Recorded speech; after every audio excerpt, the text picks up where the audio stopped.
रात के ठीक 12:13 हुए थे। पूरा शहर गहरी नींद में था, लेकिन मंदिर के पुराने गलियारे में एक ऐसी आवाज गूंज रही थी जिसे सुनकर किसी भी इंसान के रोंगटे खड़े हो जाएं। टन टन टन। मंदिर की घंटी अपने आप बज रही थी। सबसे हैरान करने वाली बात ये थी कि उस घंटी को पिछले कई वर्षों से किसी ने छुआ तक नहीं था। मंदिर का मुख्य दरवाजा बंद था। पुजारी अपने कमरे में सो रहे थे और मंदिर की सुरक्षा में तैनात बूढ़ा चौकीदार रघुनाथ अचानक अपनी चारपाई से उठ बैठा।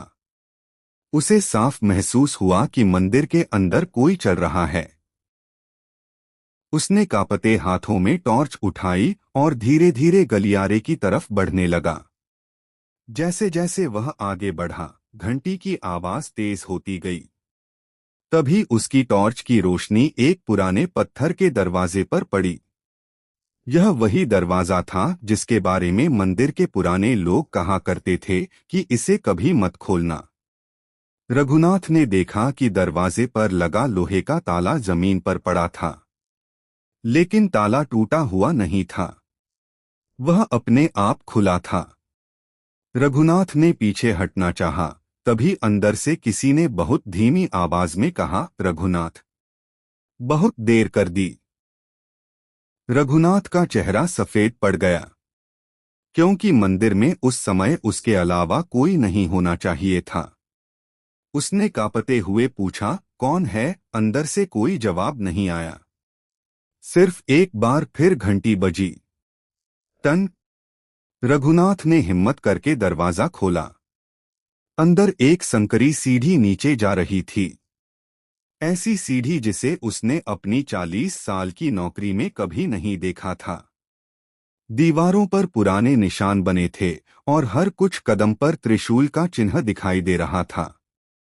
जैसे ही रघुनाथ नीचे उतरा, उसके पीछे दरवाजा अपने आप बंद हो गया।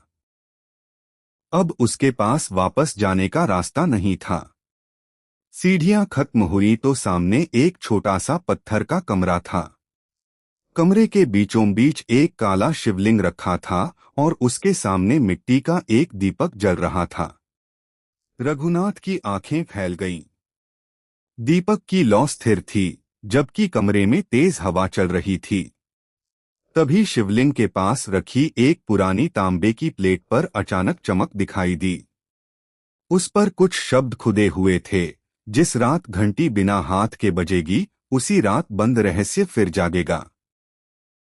रघुनाथ को याद आया कि मंदिर के सबसे पुराने पुजारी ने कभी उसे बताया था कि इस मंदिर के नीचे एक ऐसा स्थान है जिसे सैकड़ों साल पहले बंद कर दिया गया था।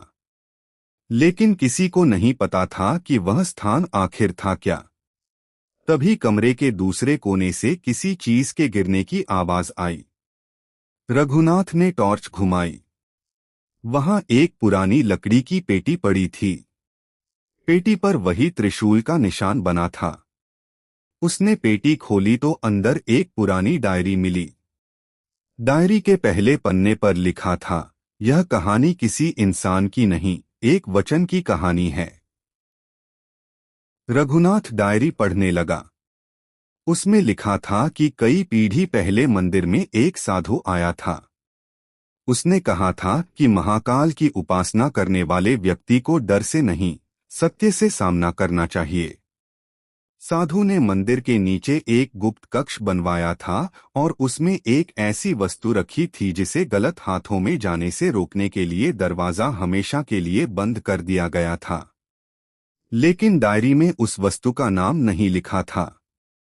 सिर्फ इतना लिखा था, जब लाल चंद्रमा दिखाई देगा, बंद कक्ष स्वयं रास्ता दिखाएगा। रघुनाथ ने डायरी बंद कर दी। तभी ऊपर मंदिर की घंटी फिर बजने लगी। इस बार लगातार 3 बार। टन टन टन। अचानक उसके सामने वाली दीवार पर एक पतली दरार दिखाई दी। दरार धीरे धीरे फैलने लगी और पत्थर पीछे हट गया। उसके पीछे एक और रास्ता था। रघुनाथ ने कदम आगे बढ़ाया।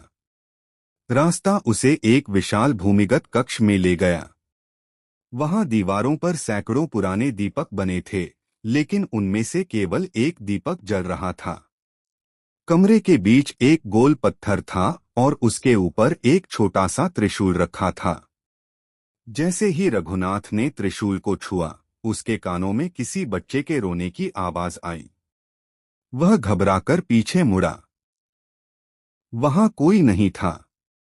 फिर वही आवाज आई, इसे मत उठाना। रघुनाथ ने हाथ पीछे खींच लिया। उसी पल जमीन हिलने लगी, दीवारों से धूल गिरने लगी और कमरे के पीछे एक विशाल पत्थर का दरवाजा दिखाई देने लगा। दरवाजे पर लिखा था, अंदर वही जाए जो अपने डर को बाहर छोड़ चुका हो। रघुनाथ कुछ पल वहीं खड़ा रहा। फिर उसने आंखें बंद की और महाकाल का नाम लिया।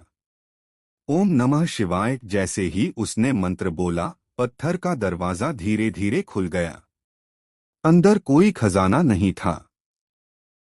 वहां सिर्फ एक विशाल काला पत्थर था, जिस पर हजारों छोटे छोटे त्रिशूल बने थे।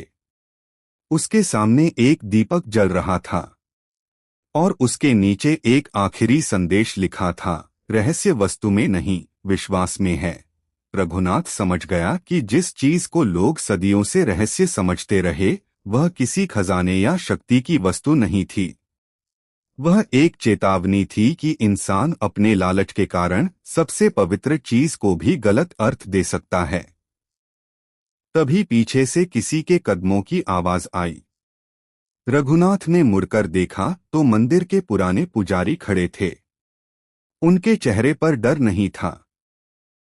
उन्होंने बस इतना कहा, तुम्हें यहाँ नहीं आना चाहिए था। रघुनाथ ने पूछा, महाराज, आपको इसके बारे में पहले से पता था? पुजारी ने कहा, हाँ, लेकिन हर पीढ़ी में सिर्फ एक व्यक्ति को इस रहस्य तक पहुंचने दिया जाता है। रघुनाथ ने पूछा, क्यों? पुजारी मुस्कुराए और बोले, क्योंकि महाकाल का सबसे बड़ा रहस्य कोई बंद कमरा नहीं है। सबसे बड़ा रहस्य इंसान का अपना मन है। इतना कहते ही दीपक की लौ अचानक तेज हो गई। पूरा कमरा रोशनी से भर गया। अगले ही पल रघुनाथ की आंखें बंद हो गईं।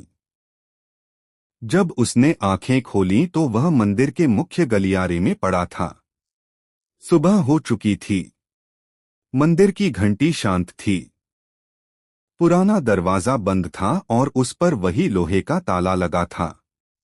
रघुनाथ ने पुजारी को ढूंढा, लेकिन पुजारी वहां नहीं थे।